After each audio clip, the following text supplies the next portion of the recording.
Rabitana.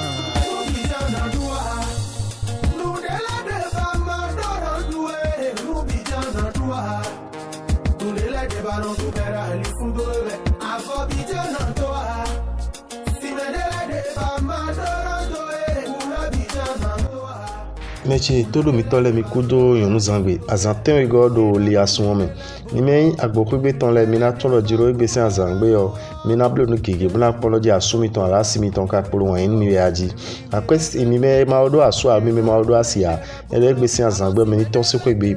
mi ni blo mi de do bo yon pon bo para mi ton alu blo da mi ton leji mi ni blo nu mi na blo na si yon pon ganji yo mi ni blo do igbe mi kan do mi do ji mi ni tun lo jiro igbe si azangbe yo mi ni blo dede polo akwezi zanpo bo kan bo do mi do jiro mi ni tun ko mo lo jiro taragbe kan latin mi do planète mercure ena gwa lo mi do akwesi aliji mi na do mi do jiro egbe yo mi ja do kholo me mi ni tempo lile de mi ton we chubo do kho we me ro toro yin yo mi na do mi me ma do asu alu mi me ma do asia doje mi ni tun wan yin si apako yo egbe yo me gege sin na je mi tonji bo kan do we me ko do asu alu we me do asio do jiro ani tempo mo no fifa ni no we po asu to potenti mi kan do mi doje mi ni tun do jiro akwesi apako yo mi ni blo dede po akwezi zan utu po ni mi kaja honde o mi ni tempo mo lita me pon we chubo ho do ta nu mo ko to me planète mercure e do jiro mi ni tun do jiro gbe sin azangbe yo no mi to bi fini no simple e we mi na blo na do ganjiro e mi de me we me ka lo je mo yin yo mi na don mi lojo mi ni tun lojo mi me ko do asu alo mi odo asio mi ni tun pom lojo gan ko lo medion mi ni tempo bonu asu pa si potentiyon de mi na blogun bo ko me sisi mo na jija yin mi ni ko kanton we me ma odo asu alo we me ma odo asia mi na don mi lojo ran tun lojo egbe si azangbe o me gege na mo we bonu tu na je tonji o ka e bodo mi lojo mi ni tun lojo gan ko lo medion mi ja ho neun mi ni tempo mo tun lojo nu mo kanton ka ma odo mi si aji mama nlopo kiko eyin akwehengu onu lopo mi ton le mi ni ka tulo dede lo tun pom lo jiro ndebu de mi ja biblo do ibe do akwesi apako yo emi do na do tameni mi me kala gasa yun ele mi na don mi pom lo jiro mi ni tun lo jiro kan ko lo medion nkiko awajije etin la super potenti ko me maka odo asu alo ko me ma odo asia mi na don mi pom lo jiro de ana blokumbo wan yin na jija yin mi ni tempo mo ko kan ton bo na awajije ni tin mi na don mi lo jiro mi me cancer yin lo jiro planète yo Uranus sur planète mon coton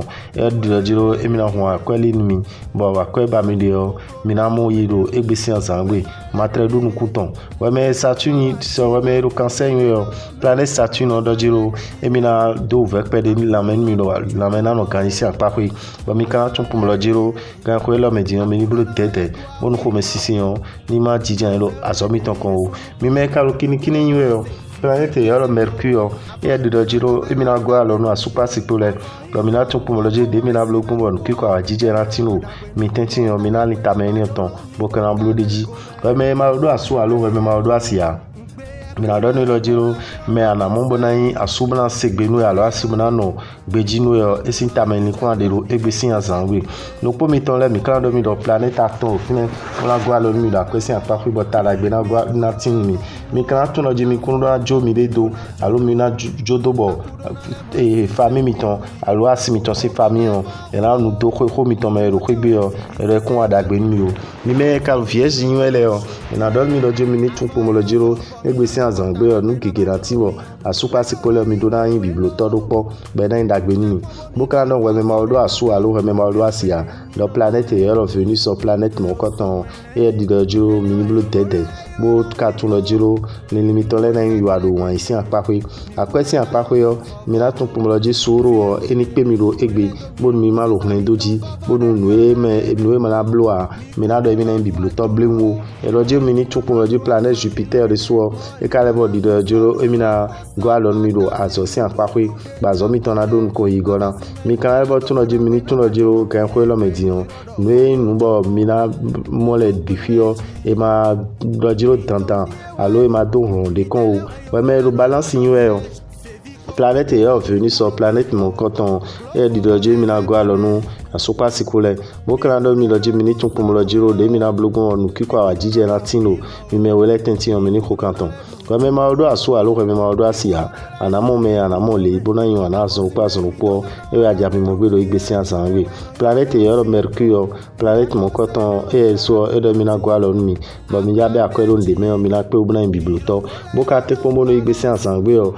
sinu nu ni nu dagbe mi ni nu sin gegero igbe boka na do mi do jira zo si apako yo mi ni tun pombo lo jiro mi ma lo dandan me lo jiro nu mi le o ja me bi kina blo la zo kon o me ka scorpion yin we boko do asu alobodo asio planète yo mercure planète mon coton e do mi na gwa lo mi bo mi na se mi de singbe boka na do mi do jiro mi ma do asu mi me ma do asia mi ni tun pombo lo jiro de mi na blogun bo nu kiko awa jije o era tino mi de po asu mi na mo potentiel mi ni ko kanton do igbesi asanwe boka na do mi do je akwesi apako yo mi ni tun pombo lo jiro taragbe na temi la akwesi apako planète Jupiter de mi na mi taragbe bo nu ba mi de mi na pe obuna in bibliotopo akwepo boka e bodon lo po mi ton lo jiro mi ni tun lo jiro gan ko lo medion mi hen mi na blue plaisir mi de azo mi ton me o mi ni tempo mo nu mi ton le gege ni wi wala zo kon we me ka lo sagite yin o mi na do nu lo jiro ani tun lo o me sin pe de na jijan yin lo asupa si potenti bo mi na tun lo ko me si mon coton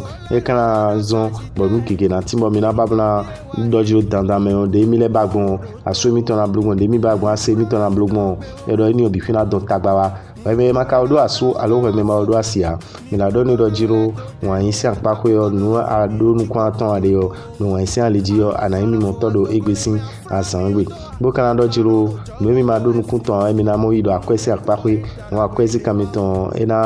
ina debudo egbe ya me kana tu do jiro nu mi hen mi na blo mi ma jodo ni awu gamiro azomi ton kon ni me kalo yewe zogbano yin e do mini blue tete do igbesi asan bona to lo jiro nu na ton tagba mi de po asumi ton potentiel alo asumi ton potentiel mini yin alona boka no we me ma odo asu alo we me ma odo asia do planète yo Uranus or planète mon coton e di do jiro e mi na gwa lo mi do wan si apahwe akwesi apahwe yo mi na to lo jiro akwesi zan mi ton igbe ton e na ponte yo mi de so si alo me ede boka na do mi do jiro mi ni to lo jiro nu na yin nu da ho be na be da ho de me o ero minima do ta mo koton de umelo egbesi azangbe o azomi to si apako yo taragbe na tini bazo na do nkan yi mi me ka lo verso yin we do mi ro do 50 mi na do mi lo ju mi ni tun lo jiro kan ko lo medin mi do na levo chitero mi de wu bo nu eyin ni bo mi na blodo asuka si posi an leji o mi ni tempo mo yin bibloto we me maka odo asu alo we me ma odo asia ani tun po mo lo jiro wan yin si apako yo nu gege na inu mna bajo no we do igbe mi kana do taragbe ra kwesi apako dandan me yo mi do na ko kanton bo kana e bodon mi do ji mi ni tun lo jiro kan ko lo medin dude jina yin mi ton mi de so enazon bo kana tun de mi na wazo ha me po mi plazo ra ele po afodide mi ton bi kuyo ni afodide awa e fifa ton bo kana bodon mi do jiro ni mi ton le keke kan yin wala so me yo de po bi kuyo eru mi de so sin alome wa me ka lo we bi yin we